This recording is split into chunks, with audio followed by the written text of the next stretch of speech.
আসসালামু আলাইকুম বন্ধুরা, বিকাশ নাম্বার কি পরিবর্তন করা যায় কিনা? আসলেই বিকাশ নাম্বার পরিবর্তন করা যায়, কিন্তু তার নিয়মটা কি বা কিভাবে করতে হয় তো আমরা জানি না। অনেকে এই ভিডিওতে দেখাবো আমি কিভাবে তার বিকাশ নাম্বার পরিবর্তন করতে হয়, সমস্ত কিছু আমি দেখিয়ে দিব। চলুন, এখানে আমরা বিকাশ অ্যাপটি লগ ইন করে নিচ্ছি প্রথমে।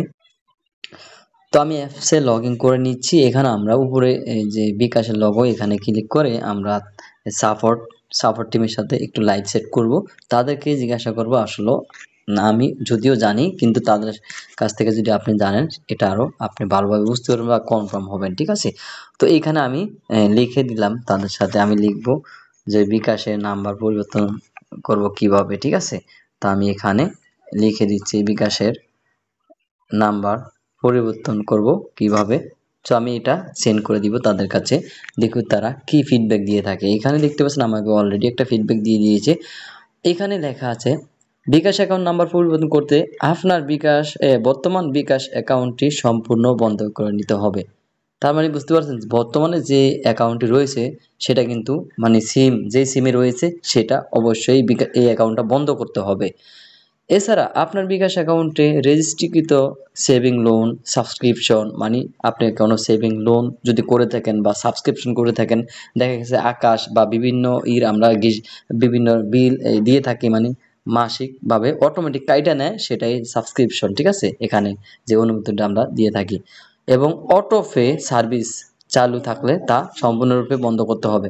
বিকাশ অ্যাকাউন্ট বন্ধ করার জন্য আপনার ব্যালেন্স শূন্য করে নিয়ে আপনার মূল ফটো আইডি কার্ড, জাতীয় পরিচয়পত্র বা স্মার্ট কার্ড, ড্রাইভিং লাইসেন্স, মানে আপনি যেটা দিয়ে বর্তমান বিকাশ অ্যাকাউন্টটা খুলেছেন সেটা নিয়ে যেতে হবে।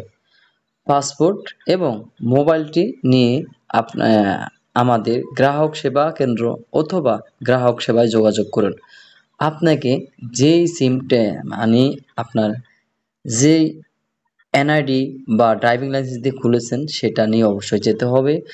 এই বর্তমান যে সক্রিয় যে আছে, আহ, আপনার নাম্বারটা রয়েছে, এই যে নাম্বারে বিকাশ অ্যাকাউন্ট, এই বিকাশ অ্যাকাউন্টটা এই নাম্বার থেকে ডিলিট করে আপনার মানে বন্ধ করে নতুন আরেকটি বিকাশ নাম্বার খুলে দিবে, নতুন একটি সিম নিয়ে যাবেন আপনি মোবাইল সহ, ঠিক আছে? সেখানে খুলে দিবে। অবশ্যই আপনি এনআইডি বা আপনি ড্রাইভিং লাইসেন্স বা আপনার পাসপোর্ট এটা অবশ্যই নিয়ে তাদের কাছে যোগাযোগ করতে হবে।